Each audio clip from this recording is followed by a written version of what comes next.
Halo Sobat Bayeman Goldfish, siapa yang masih bingung pilih pakan yang cocok untuk Mas Koki? Bagus mana pakan apung atau tenggelam? Berikut ini 5 kelebihan dan kekurangan pakan apung dan tenggelam. Yuk simak videonya sampai selesai.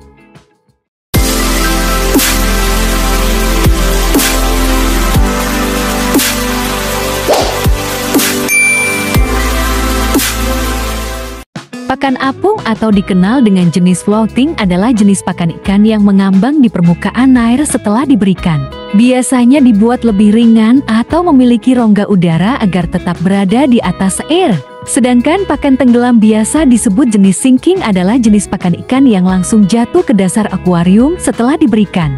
Biasanya lebih padat dan berat dibanding pakan apung. Nah, berikut ini 5 kelebihan dan kekurangan kedua jenis pakan tersebut. Simak baik-baik ya.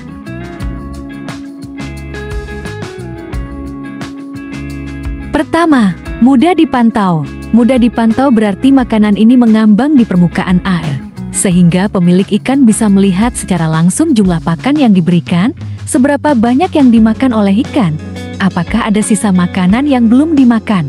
Karena terlihat jelas di permukaan, kamu bisa mencegah overfeeding atau memberi pakan berlebihan dan langsung mengangkat sisa pelet jika tidak dimakan, sehingga kualitas air tetap terjaga. Ini sangat membantu terutama untuk ikan seperti Mas Koki yang rakus, tapi rentan terhadap masalah pencernaan.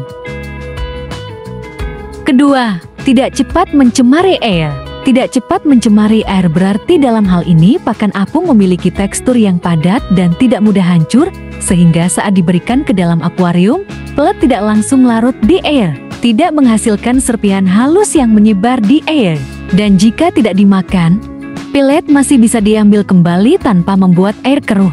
Karena tetap utuh dalam waktu tertentu, pelet apung membantu menjaga kebersihan air, mencegah penumpukan amonia, dan mengurangi beban pada filter akuarium. Ini penting bagi ikan seperti Mas Koki yang sensitif terhadap kualitas air. Ketiga, cocok dengan kebiasaan makan Mas Koki di permukaan. Cocok dengan kebiasaan makan Mas Koki di permukaan berarti pelet apung sesuai dengan perilaku alami Mas Koki yang sering berenang dan mencari makan di lapisan atas atau tengah air. Mas Koki memiliki mulut yang menghadap ke atas, sehingga mereka lebih mudah mengambil makanan dari permukaan air. Dengan memberikan pelet apung, ikan tidak perlu menyelam ke dasar untuk makan, sehingga lebih nyaman dan alami bagi mereka. Hal ini juga mengurangi stres dan meningkatkan nafsu makan Mas Koki. Keempat, mudah dikumpulkan kembali jika tidak dimakan. Mudah dikumpulkan kembali jika tidak dimakan berarti pelet apung yang tersisa di permukaan air bisa dengan mudah diambil atau disendok menggunakan alat seperti jaring kecil atau sendok pakan.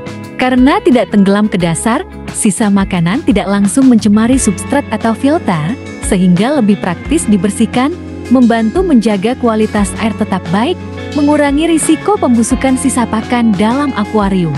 Ini sangat berguna jika kamu memberi makan secara hati-hati dan ingin menghindari overfeeding pada ikan Mas Koki. Kelima, memudahkan pemberian pakan secara teratur. Memudahkan pemberian pakan secara teratur berarti pelet apung membantu pemilik ikan memberikan makanan dengan jadwal dan jumlah yang konsisten setiap hari. Karena pelet mengambang di permukaan dan terlihat jelas, kamu bisa menghitung takaran dengan mudah, menyesuaikan jumlah pakan sesuai kebutuhan ikan, melatih ikan untuk makan di waktu yang sama setiap hari. Dengan begitu, ikan Mas Koki terbiasa dengan pola makan yang teratur, yang baik untuk kesehatan pencernaan, pertumbuhan, dan mengurangi stres.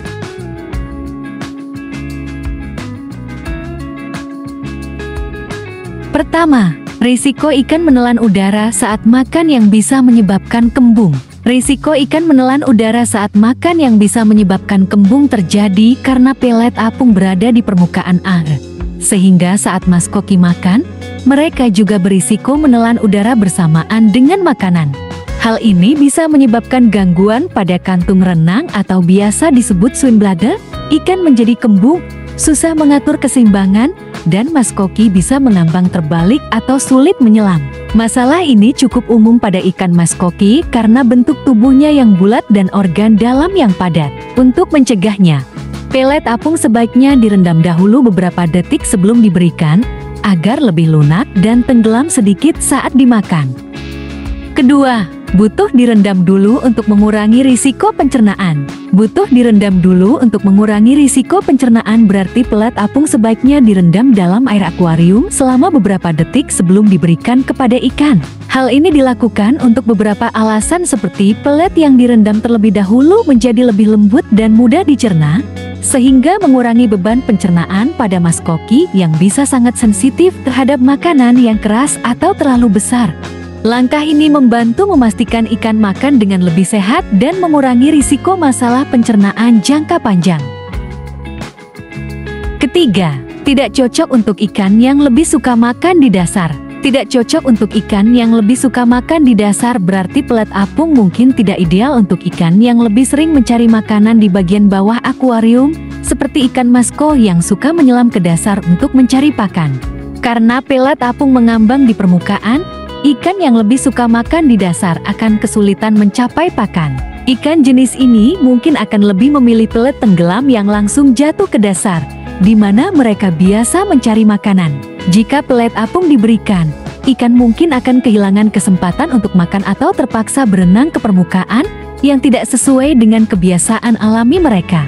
Oleh karena itu, pelet tenggelam lebih cocok untuk ikan yang sering makan di dasar akuarium. Nah, itulah kelebihan dan kekurangan pakan apung. Untuk kelebihan dan kekurangan pakan tenggelam dibahas episode selanjutnya ya.